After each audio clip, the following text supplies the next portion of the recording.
तो विद्यार्थियों, maths and physics with YP में आपका स्वागत है। आज हमारा जो क्वेश्चन है फिजिक्स के अंतर्गत अध्याय आपका 3 है।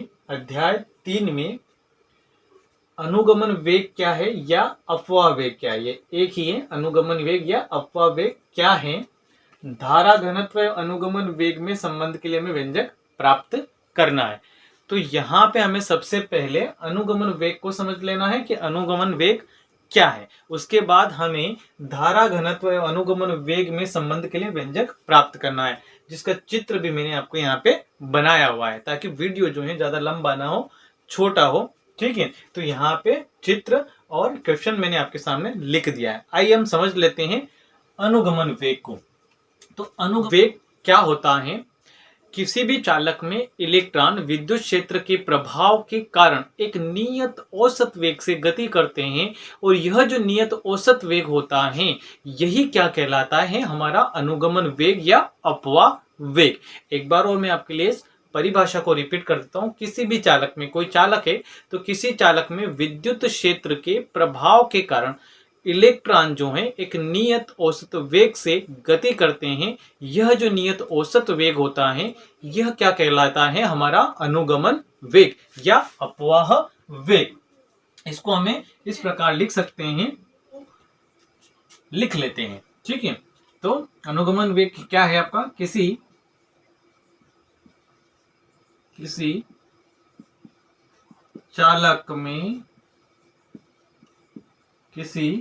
चालक में इलेक्ट्रॉन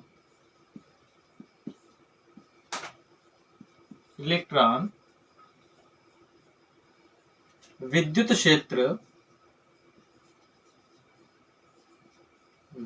क्षेत्र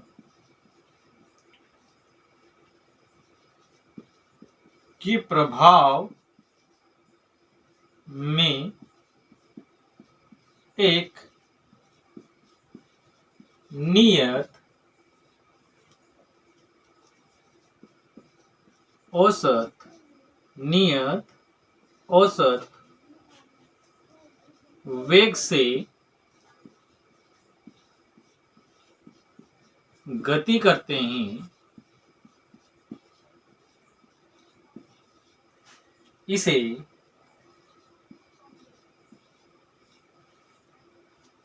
अनुगमन, नियत औसत वेग से गति करते हैं, इसे अनुगमन वेग या अपवाह वेग कहते हैं। इसे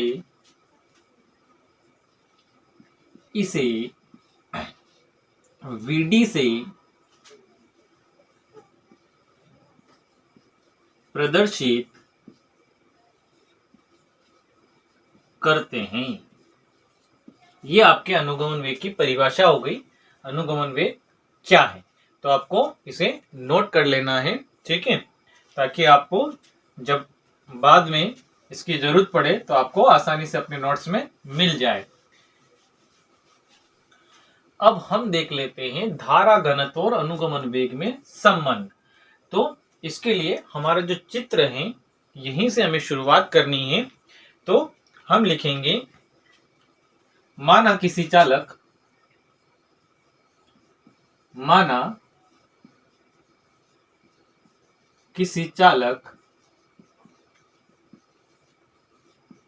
PQ, माना किसी चालक PQ की लंबाई L है तथा अनुप्रस्थ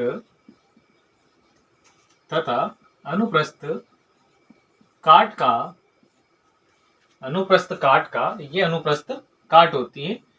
अनुप्रस्थ काट का क्षेत्रफल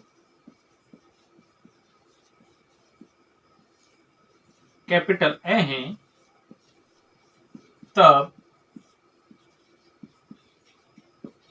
चालक का आयतन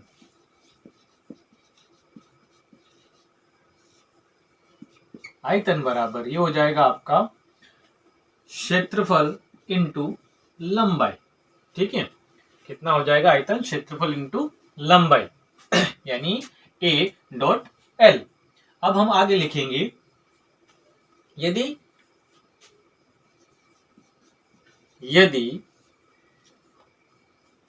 चालक के एकांक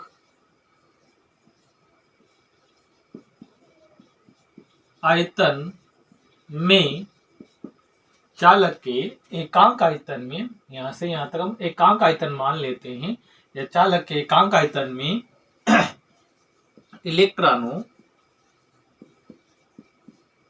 इलेक्ट्रॉनों की संख्या, इलेक्ट्रॉनों की संख्या स्मॉल n है,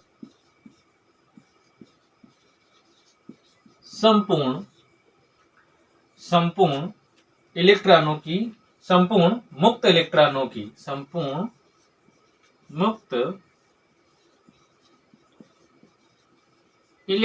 की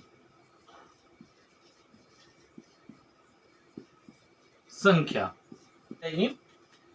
आयतन कितना है? AL, तो ये हो जाएगा आपका AL इंटू N। ठीक है, ये हो जाएगी मुक्त इलेक्ट्रॉनों की संख्या। अब हम बात कर लेते हैं, यदि ये जो मुक्त इलेक्ट्रॉन हैं इन पे हम आवेश की बात कर लेते हैं। तो यदि प्रत्येक इलेक्ट्रॉन पर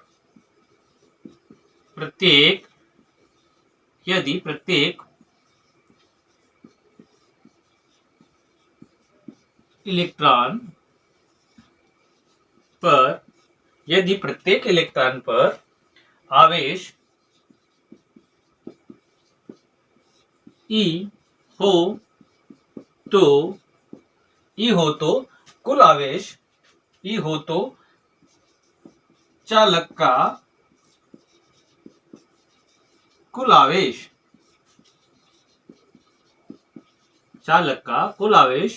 Q बराबर, चालक का कुल आवेश Q बराबर ALN इंटू E।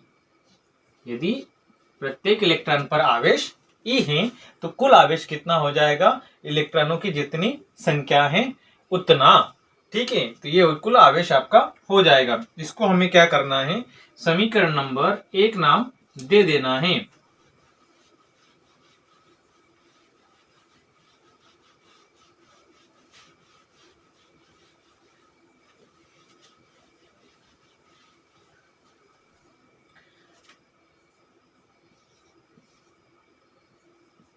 यदि विद्युत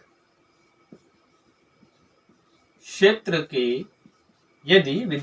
के कारण चालक में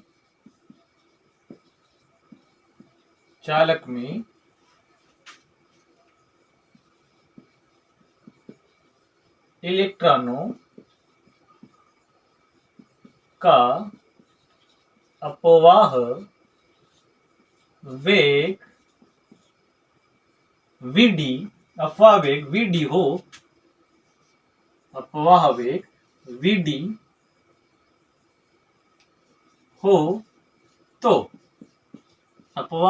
VD हो तो आवेश को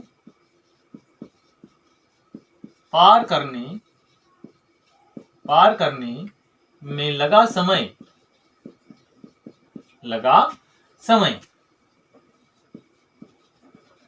तो ये हो जाएगा आपका T बराबर, कितनी दूरी पार कर रहे हैं? L अपॉन हो जाएगा आपका VD। कितनी दूरी पार करेंगे? वो L दूरी पार करेंगे। कितने वेग से? VD वेग से। ठीक है, इसको हमें समीकरण नंबर क्या नाम देना है? 2 नाम देना है।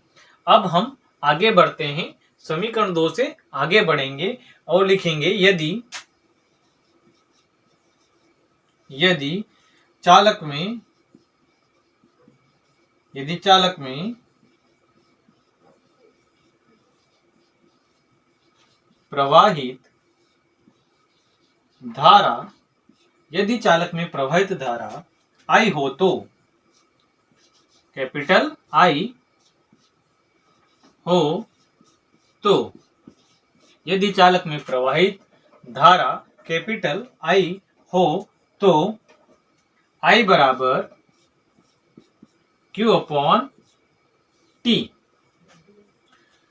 धारा का या विद्युत धारा जो होती है एकांक समय में किसी चालक में प्रवाहित आवेश की मात्रा होती है, तो ये हो जाएगा आपका I अपॉन I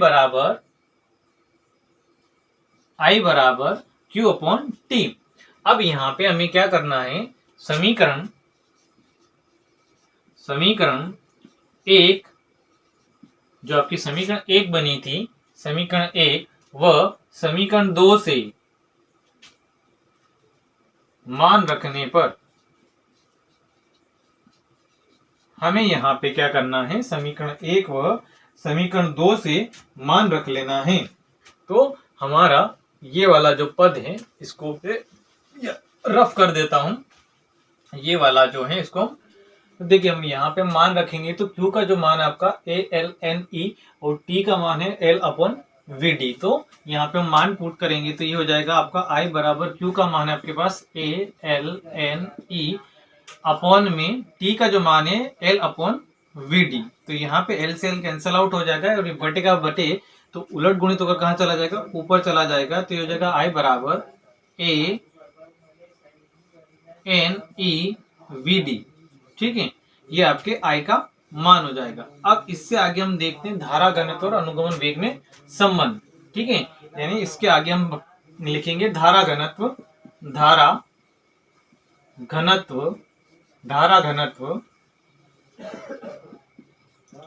एवं अनुगमन वेग।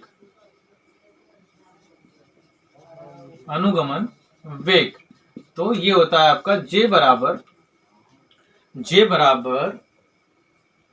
I अपॉन A, J बराबर I अपॉन A। तो यहाँ पे J आपका ऐसा कैसा, I का मान हमारे पास कितना है ANEVD, यहाँ पे अपॉन में है आपका A से A कैंसल आउट हो जाएगा तो ये बन जाएगा आपका J बराबर NEVD। और यही अभिष्ट जो है आपका धारा घनत्व का सूत्र होता है, यही अभिष्ट आपका धारा घनत्व का सूत्र होता है। ठीक है, आई होप वीडियो आपको समझ में आया होगा। लाइक करें, शेयर करें, कमेंट करें।